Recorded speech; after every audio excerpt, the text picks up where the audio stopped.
What's a good time limit for iPads or electronics around age 11? And then maybe you guys can comment on teenhood and launching as well. Man, this is such a difficult thing because it's so new to everyone, right? And they're good tools, but any tool can be abused and it can be terrible.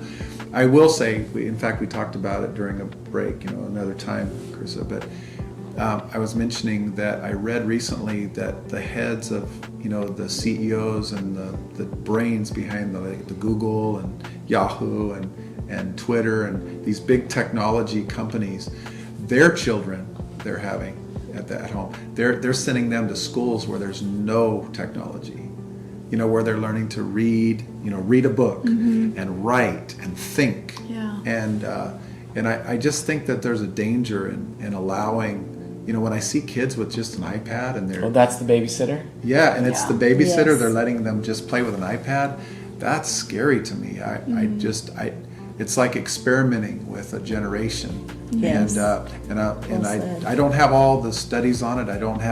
But I just think that there's nothing wrong with a good book and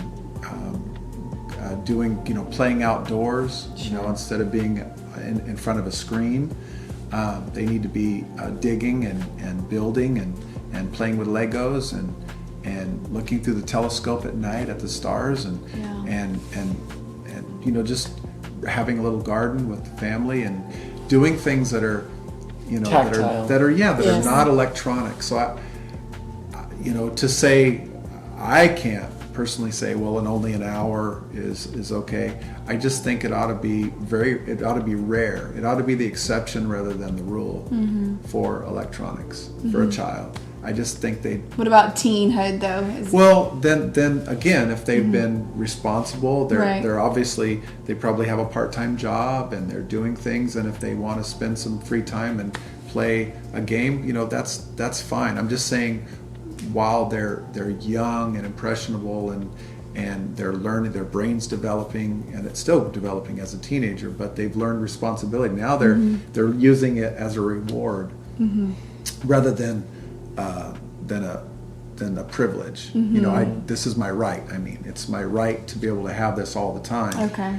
Yeah. Rather than it being a reward to a job, doing the things that I should be doing rather than what I want. Well, we've seen parents do things differently.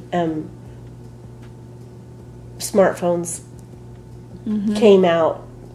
Well, I guess you were like maybe 10 years ago or so, right? Well, we were teenagers. I had my first smartphone or not even smartphone. I had my first cell phone at 16. Yes. Well, then that's what we did. All of you had a phone when you started driving. A while back, though. Yeah. It was the flip phone, right? Yeah. No, it was a flip phone. Like, not even... It wasn't a razor. It was razor? like a slide. A slide-up phone. Yeah. But now we know people, and I don't disagree with it, who take their children's phones at 10 o'clock at night. That's parent control, but You're in our home. I don't. You're in my home, my rules. Yeah. We have always had a saying. We got it from our pastor and his wife.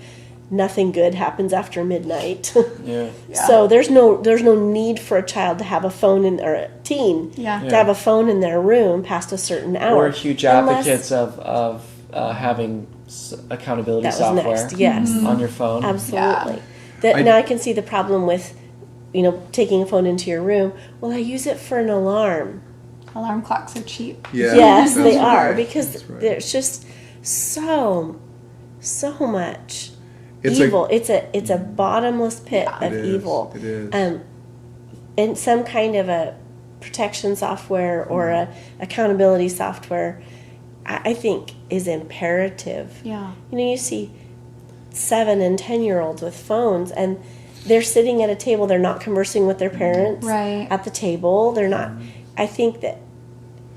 Well, I gave her this phone to keep in contact with me while she's at school. If you're at the dinner table together, you know where she is. Yeah. She should. You don't need that anymore. No. Yeah. I mean, and it's addictive as well. There's plenty of studies that say that the ding of the You got a message. Is Or a like. dopamine. Is Yes. dopamine, yeah. It's a Yes. rush. So we have to, while they're young, we definitely have to be that filter for them, hoping to give them self-control. But I do think there's something to be said about the temptation is so strong. Yeah. Yes. To go places. We've, too many stories of pornography at a young age. Oh my goodness. Changing everything. Yeah. And those Changing the everything. visual images just don't go away. Yeah. You know what I mean? That it really does make an impression that stays there.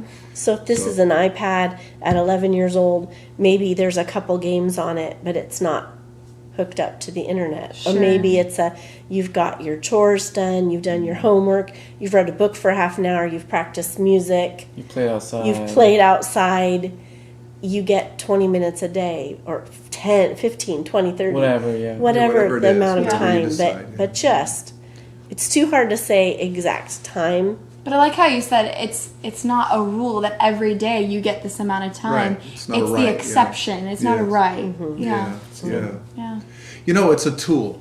And I was showing you a table saw that had a neat feature on it, because so many fingers have been cut off by a table saw. It's a wonderful tool, but it can take a limb pretty quick. You know what I mean? Just by misuse. So, right? A table saw. And I think a phone is a wonderful tool. We don't want to, a carpenter or somebody building doesn't want to be without a table saw or a circular saw. But that same tool can be very destructive. Yeah. It Using can it with destroy. caution. And you have to, Wisdom. with the same, Safeguards. even more safeguards and precautions than a saw with because You can live without a couple fingers. Yeah, but your mind and your spirit can be damaged. That's know. true. Thank